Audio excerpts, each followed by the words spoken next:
It's a brand new year of SportsLink stories, and it's brought to you by our friends at Victory Honda of Muncie. The best stories in Ball State sports, produced by the amazing students at Ball State SportsLink. I'm Charlie Maurer. That's Tim Fields. Our producers are Tristan Floor and Tyler Climbs. Tim, we got a full slate of stories for them here in the month of October. We're very excited to bring it to them. Yes, we are, Charlie. Ball State athletics have been active for the past 8 weeks. Today we'll be highlighting stories from Ball State football to an inside look at women's soccer. We're very excited to give you a deeper look into our fall sports on campus. This is SportsLink Stories presented by Victory Honda of Muncie. To catch the best stories in Ball State sports every month, tune in to the award-winning show, SportsLink Stories presented by Victory Honda of Muncie. Victory Honda of Muncie is proud to support the creative storytellers of Ball State SportsLink. For your first story of the month, we take you to the soccer pitch. Producers Giovanni Alcantar and Tyler Climbs give you an inside look into the successful season so far for Ball State women's soccer. Our culture beats their culture. Our body language beats their body language, right? Our communication beats their communication. How close we are as a family is better than them today. Great opportunity, ladies. Home turf, right? Let's protect our home ground here. All right, let's get after it today.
Getting to know the staff here, I can tell that it's a staff that has value on the right things, but also is very competitive and wants to win. I think it starts with us, really. So our intensity, our enthusiasm, love for the game, and we talk about our core values, can we treat everything with discipline, integrity, grit, and treating things as a family. It starts from us three and trickles its way down. Peyton's somebody that I had a chance to work with when she was a student athlete at Mississippi State when I was down there. She has been incredible for our goalkeepers. And then Mary has a ton of experience coming from successful programs, and I think Mary has a different background but loves the game and is very knowledgeable about it. They understand what different people's needs are, and I think they do a great job of getting us prepared for every single game. I want to be my best, for the players, especially when they're bringing everything that they have. I feel like they truly care about, one, getting to know us as much as we put effort into them. They've put effort into really getting to know Mary and I, and we've put it right back into them, so it's been awesome. Mary and Peyton are two fantastic examples for our young ladies of what it looks like to go and be successful in your playing career, but even post-playing, and really excited and fortunate to have them.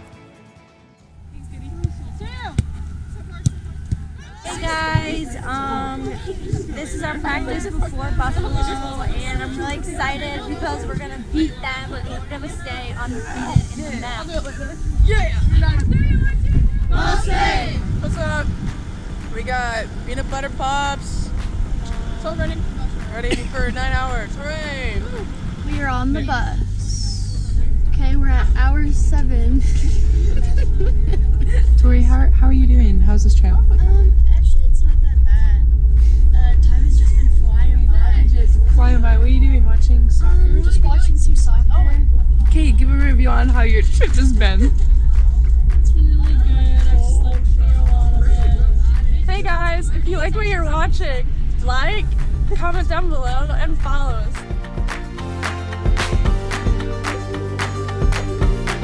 We have made it to Buffalo. We have Olive Garden featuring Alfredo chicken and breadstick. featuring the garden, the salad with the yummy dressing and breadstick and the chicken and the salsa. Okay, what we got? Salad, breadstick. Great. We got bacon, salad, chicken, half-eaten breadstick, and pasta. How is everybody feeling this morning? Good morning. Feeling good. We're here with Kira and Grace. Say hi, Kira and Grace. Hello. So how are we feeling this game day morning? Fantastic. Phenomenal. This is the game day stats today. Grace, excited for game day today. I'm so excited. Game day!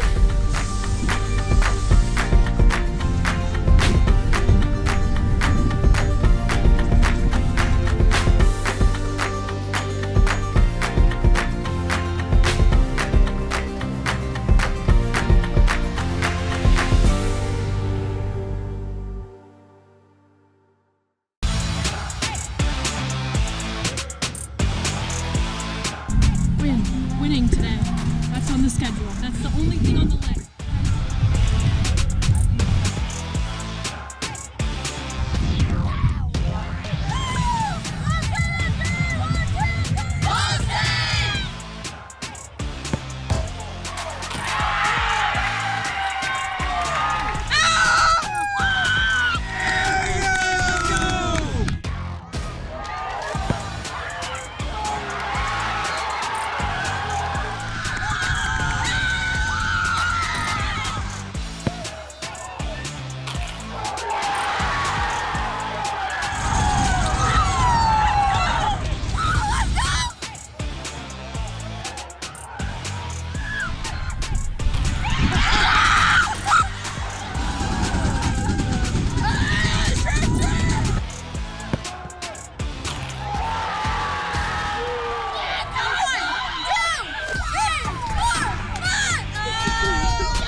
Embrace that challenge. We embrace being out front and like just challenging other groups to try to keep up with us, right? Like massive win. Proud of you guys.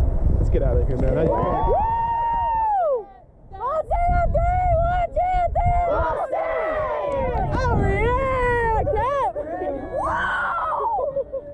Turn up. Who's next? Who's next? I don't know. It's just such a great day. I feel the vibes are so immaculate. We're getting donuts. It's Robbie's birthday. Happy birthday, Robbie. Say happy birthday, Robbie. From starting golf her 7th grade year to winning state her senior year, freshman JJ Gregston is already making an impact for the Cardinals. Produced by Adam Duell and Jordan Kleins, this is the story of JJ Gregston. They hit a little baby cut. Okay. Kind of starts right over this red stake. Okay. And if you just send it straight through, it's fine because it'll get up there into 12 fairway, and that's not a bad spot to come in for me. Okay.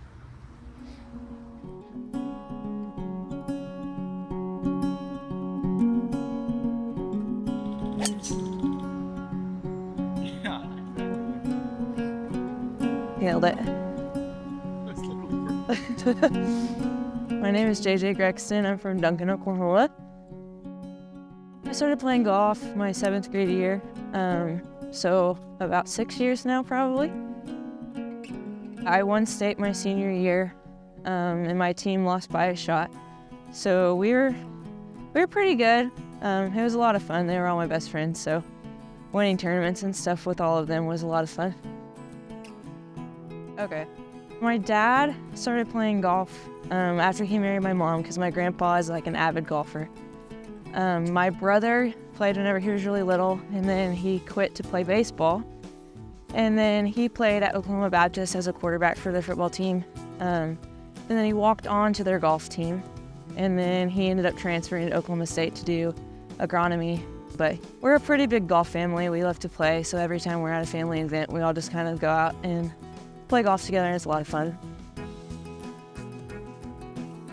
I want to broadcast golf, either for Golf Channel or like CBS or something.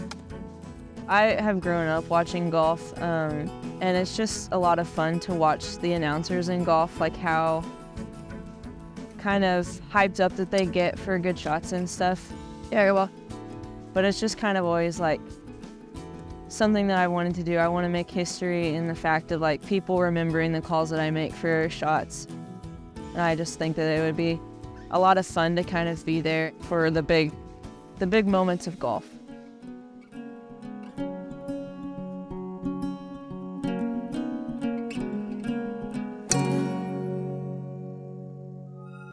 Next, we take you to a small town just 30 minutes north of Fort Wayne. From producers Jack Ashby and Braden Carroll, this is the story of redshirt freshman offensive lineman Chris Hood.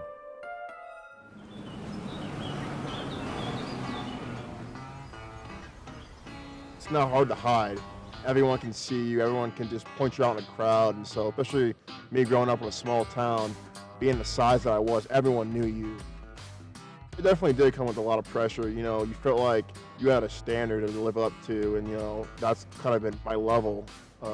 I thought there was always a standard I needed to live up to, being, you know, this big and this tall, and I feel like you had to match it.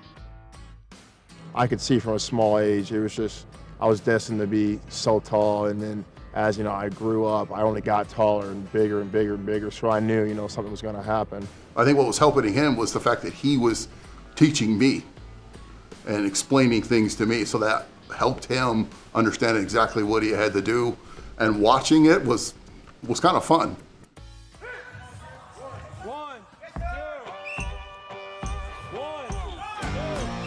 And he was always bigger than everybody growing up, but he was starting to show at a young age that he was actually really, really good, and we thought it was going to be basketball at first. I mean, obviously 6'9" is pretty tall, but not abnormal tall for our family. You know, I just kind of let him have fun. Like I said, a bunch of my friends were like, you need to work on with this. I'm like, he just wants to work on football. It wouldn't be to my sophomore year in high school where I really just shot out. I felt like all the spotlight was on me before even all like the recruiting stuff or anything, or even playing high school, is all these guys going to take pictures, all these guys getting big offers, and then all this stuff. So I was like, that's where I want to be, that's where I want to accomplish. And then you hit that roadblock of COVID and you're like, man, you can't go anywhere. I'm at a point where I'm stuck. I was kind of getting down on myself, wasn't thinking I was good enough, didn't know if I was going to play at the next level. Talking to my mom and my dad, and I had a conversation. I was like, I just don't know if it's for me. I told him that you just have to push yourself and make the best of it. So I know, even though a lot of the gyms were closed, he was out running hills, and I know when he was at his dad's house, he was pushing weights, doing the push-pull. So he found very creative ways to stay in shape. So when they got that ability to go back and start practices, he didn't lose any of his like strength and ability. You just got to turn it into motivation. And so that's exactly what I did. You know, I worked out 10 times harder, I lifted 10 times harder, ran 10 times harder, and I did all these things 10 times harder. My junior year in the winter, and as soon as I got on that call with the head coach, I mean, I got off it, and I was just jumping up and down. I mean, I was just so excited, just finally see that it's all paying off. I felt like the next step up was to be able to get in the game, and not just get in the game, have an impact. You know, I know he's going to hopefully be ready when his number's called, because you just never know when it's going to happen. And just, you know, stay positive. And, you know, as long as he's enjoying his time, that's the one thing you got to do, is enjoy your time out there. That all that work comes to fruition, you know, when you see him out in the field, you know, on the sidelines and things like that, that all that hard work pays off. I'm not an emotional person publicly, but privately it was like go back home or go back to bed, kind of sit in a corner and just kind of sit back, and it's hard to believe that my son is at Ball State playing Division I football.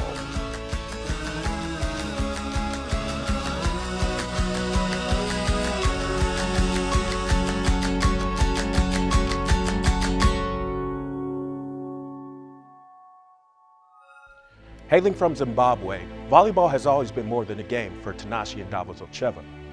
Produced by Dalton Cox, this is the story of how Tinashe's family, faith, and hustle on the court earned him the opportunity of a lifetime.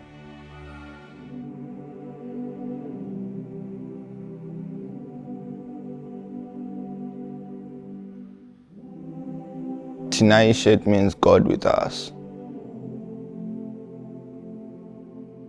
To also think about your God,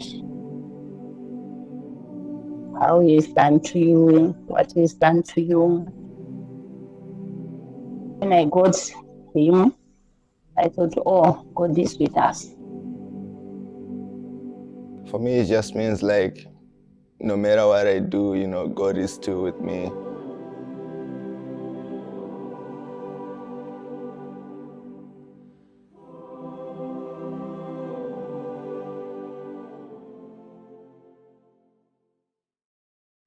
I'm from Zimbabwe, Masvingo.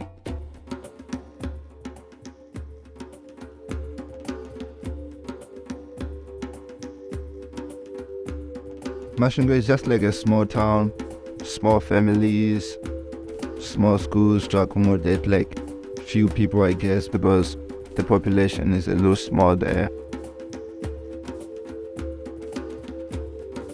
I wanted to try everything. I think that's when I realized that I'm kind of a quick learner to almost everything. I was played soccer, yeah, but I was kind of slow, so I didn't play a lot of soccer. He is not afraid. He just saying, oh no, I'm going to do this. He was just someone who was very courageous. In African countries, the fathers will be working and the moms will be just chilling home with the kids, taking care of the kids and making sure that the kids are growing up in a good path. So my mom didn't work by that time, but later on she started working. My dad was in the military and he was kind of smart, so he had like some other side hustles. Right now I can like really see he was hustling, and I think that's where I get it from. Just him in the military trying to like, dress his kids up to take them to the library. There was a standard of life he was trying to put in us, So just like the way he was trying to be classy at all costs, even though his packet wasn't classy. They were very close. He loved his fans.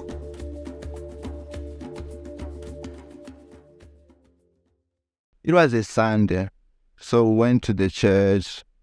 And after like the service, we were supposed to then go to a place called Mbalabala. Mbalabala, that's where he was working at. It was just like a small camp, a military camp. When we got to the workplace, he just felt sick. It was vomiting. I decided to take him to the nearby clinic. When he went there, the condition changed dramatically. To the extent that the doctors were there, called for an ambulance. They transferred him to a big hospital in Bulawayo. The next thing I remember was waking up at Mbalabala, already arrived in the room. Like we just woke up and my father wasn't there. Mom just called and she was like, he's in the hospital. I think the doctors, they were very sure that he was gonna be okay. So that is what we were informed. If someone dies in the military, there's like a certain way they organize things that you can easily figure out someone has passed away. So when they started making like tents and everything, I think my brother, like, he had like a small idea, but I was too young to get the sense, So he just asked me like, hey, is it that someone has died? Or like there is a party, or mom is trying to surprise us or something. And like we didn't even expect that he's dead, because he was good when we left him. At around 6 p.m. that day, that's when our mom came and everyone was already in the house. As I walk in, my mom called us. My mom called me and my brother and my young brother. She started like running around the bush, but by the time she told us that Dad has passed away, we already knew. When it happened, they were not there. I didn't put them to the hospital. I just came with his father in a coffin. So, in Raj, it was not easy for them to accept it. Yeah, we were in shock.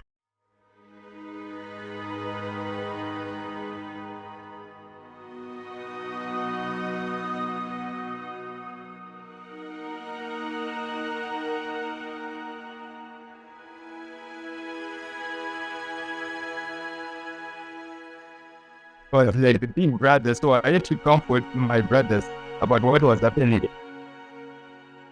For my role in the family, it was pretty unclear in that point because I was also young. I didn't know what I was doing. I had no sense about the future. I just put myself to taking care of my brother. When I saw that event like happening, and whenever we talk about that event with my brother, it's just like everything is possible, right? Like we can just wake up and someone is dead. So how about we can just wake up and I'm the best volleyball player in the world?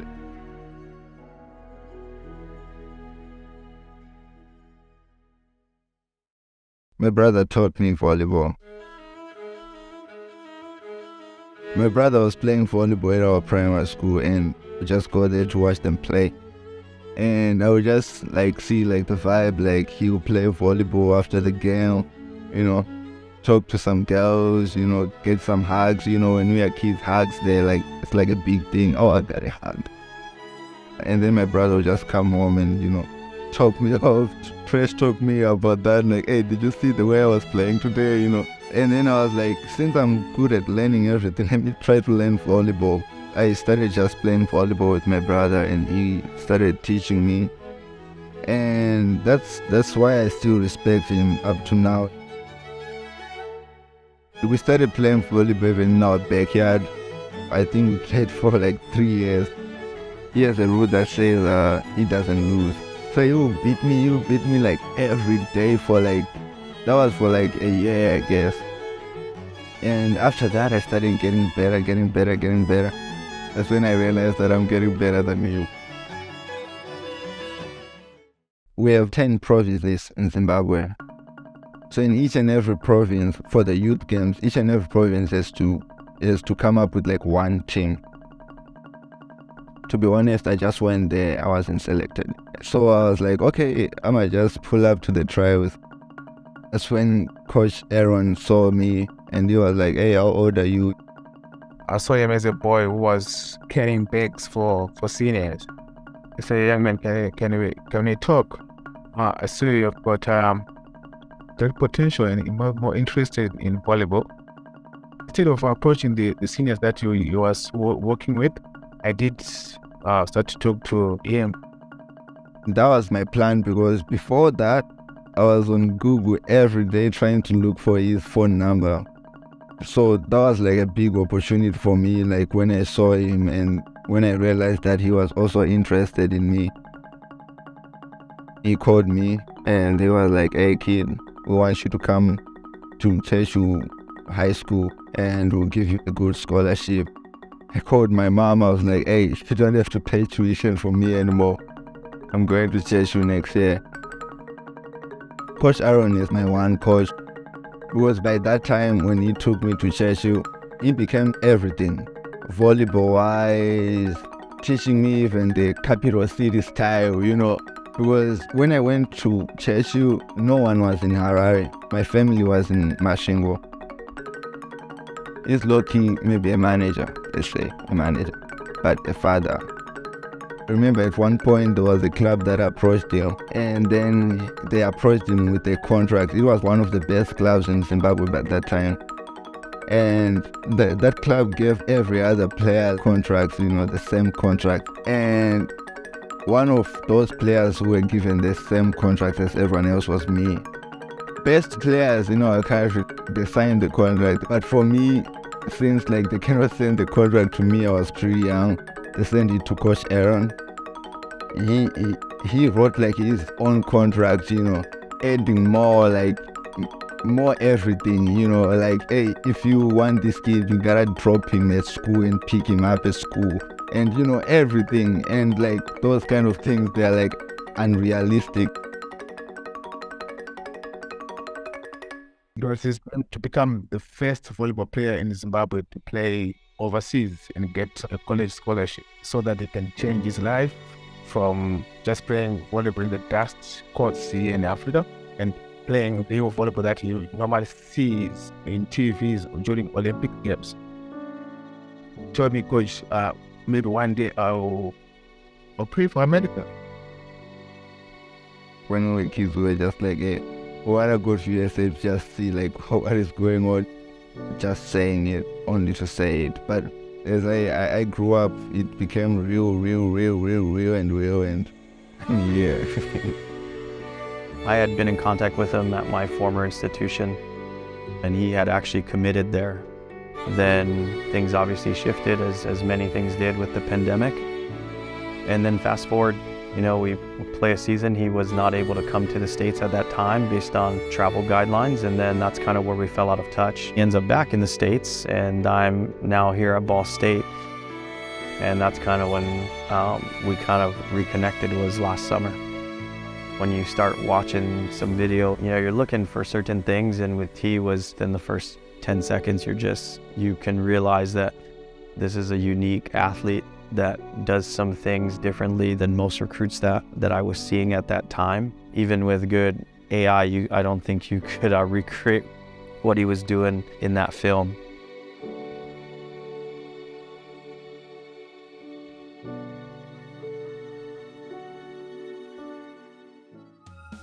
That is all we have for this episode of SportsLink Stories. Be sure to give us a follow on our social media at BSU SportsLink. A big thank you to our entire crew and our viewers here in the month of October. We'll see you in November. So for Tim Fields, I'm Charlie Maurer. So long from SportsLink Stories, presented by Victory Honda of Muncie.